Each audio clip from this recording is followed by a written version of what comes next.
Hello అండి, అందరికీ welcome to కుచ్చు స్పెషల్ డిషెస్. ఎక్కువ ఇంగ్రీడియంట్స్, ఎక్కువ హడావుడి, ఎక్కువ శ్రమ లేకుండా చాలా ఈజీగా, చాలా సింపుల్గా చిన్నపిల్లలు కూడా వేసేంత సులభంగా ఎటువంటి శ్రమ లేకుండా బందోసలు ఎలా వేసుకోవాలో చూపిస్తున్నాను.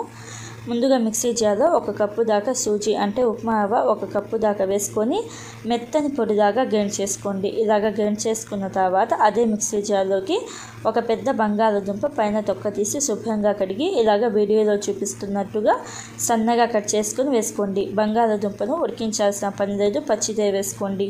పచ్చి బంగాళదుంప వేసిన తర్వాత సాల్ట్ 1/2 టీ స్పూన్ దాకా వేసుకొని ఏ కప్పుతో అయితే ఉప్మా రవ్వ తీసుకున్నామో అదే కప్పుతో 1 కప్పు దాకా నీళ్ళని వేసుకొని ఒకసారి బాగా కలుపుకొని మెత్తని పేస్ట్ లాగా గ్రైండ్ చేసుకోవాలి. ఉప్పు వేయడం అస్సలు మర్చిపోవద్దు, ఎందుకంటే మనం పచ్చి బంగాళదుంప వేసాం కదా, పిండి రంగు మారుతుంది. అందుకని ఉప్పు వేసుకొని ఇలాగ మెత్తని పేస్ట్ లాగా గ్రైండ్ చేసుకొని ఇలాగ ఒక గిన్నెలోకి వేసుకొని ఈ పిండిని ఒక 10 నిమిషాల పాటు నానబెట్టుకోవాలి. 10 నిమిషాల తర్వాత చూపిస్తున్నాను. ఇక్కడ నేను సన్నగా కట్ చేసిన క్యారెట్, బీన్స్, ఉల్లిపాయలు, కొత్తిమీర వేసాను కదా.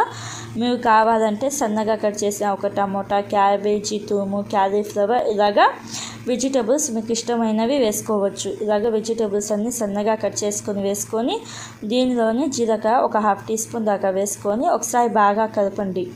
ఇలాగా ఒకసారి బాగా కలుపుకున్న తర్వాత బేకింగ్ సోడా 1/2 టీ స్పూన్ దాకా వేసుకోండి. బేకింగ్ సోడా తొందరగా యాక్టివ్ అవ్వడం కోసం ఒక 2 టేబుల్ స్పూన్ల దాకా నీళ్లు వేసుకోండి. నీళ్లు వేసుకొని ఒక 30 సెకండ్స్ లేకపోతే 1 నిమిషం పాటు బాగా కలపండి. ఇలాగా కలుపుకునేటప్పుడు పసుపు 1/2 టీ స్పూన్ దాకా వేసుకోండి. స్టార్టింగ్లో ఉప్పు వేసాం కదా, సరిపోయిందో లేదో చూసుకొని సరిపోకపోతే ఇంకొంచెం ఉప్పు వేసుకొని ఒక 30 సెకండ్స్ పాటు బాగా కలపండి. పిండి కన్సిస్టెన్సీ అనేది ఇలాగా ఉండాలి. పిండి అయితే రెడీ అయిపోయింది కదా. ఇప్పుడు స్టవ్ ఆన్ చేసుకొని ప్యాన్ పెట్టుకొని 1/2 టీ స్పూన్ దాకా ఆయిల్ వేసుకోండి, సరిపోతుంది. ఆయిల్ మొత్తం స్ప్రెడ్ అయిన తర్వాత ఒక గరిటెడు పిండి వేసుకొని స్ప్రెడ్ చేయకుండా మీడియం ఫ్లేమ్లో ఒక 30 సెకండ్స్ పాటు ఉడికించుకున్న తర్వాత రెండో వైపుకి మార్చుకొని రెండో వైపు కూడా ఇంకొక 30 సెకండ్స్ పాటు ఉడికించుకోవాలి.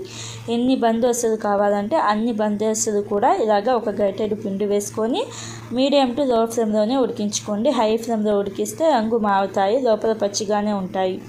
అంతే అండి, చాలా ఈజీగా సింపుల్గా బందోసలు అయితే రెడీ అయిపోయాయి.